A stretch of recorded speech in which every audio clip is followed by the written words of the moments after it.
Hello guys, আসসালামু আলাইকুম। আশা করি আপনারা সবাই ভালো আছেন, আমরা ভালো আছি।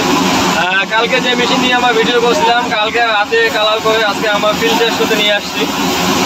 আমার ফিল্ড টেস্ট করে অনেক ভালো একটা পারফরমেন্স পাচ্ছি এই মেশিনে, যেটা আপনারা দেখলে বুঝতে পারবেন।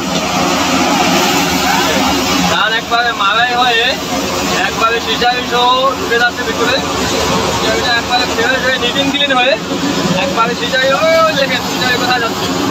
সিজারি আমাদের একেবারে ক্লিয়ার এবং ধানটা আমাদের এই ফ্যানের সাহায্যে ধানটা হাওয়া হয়ে এখন ধানটা ফ্রেশ হয়ে আসছে।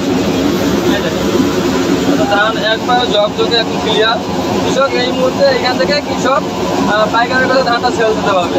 কৃষক কোনো পরবর্তী কথা হাওয়া বা বাতাস দিতে হবে বা কোনো পাওয়া দেওয়া লাগবে না, ধান একবারে নিটিং ক্লিন হয়ে আসবে। আপনারা যদি এই মেশিনের সম্পর্কে কোনো ধারণা নিতে চান বা এই মেশিন কেউ নিতে চান, অবশ্যই আমাদের সঙ্গে যোগাযোগ করতে পারেন। আমাদের ঠিকানা হচ্ছে বীরগঞ্জ পৌরসভা সংলগ্ন viva engineering workshop, proprietor Mohammad Anisur Rahman.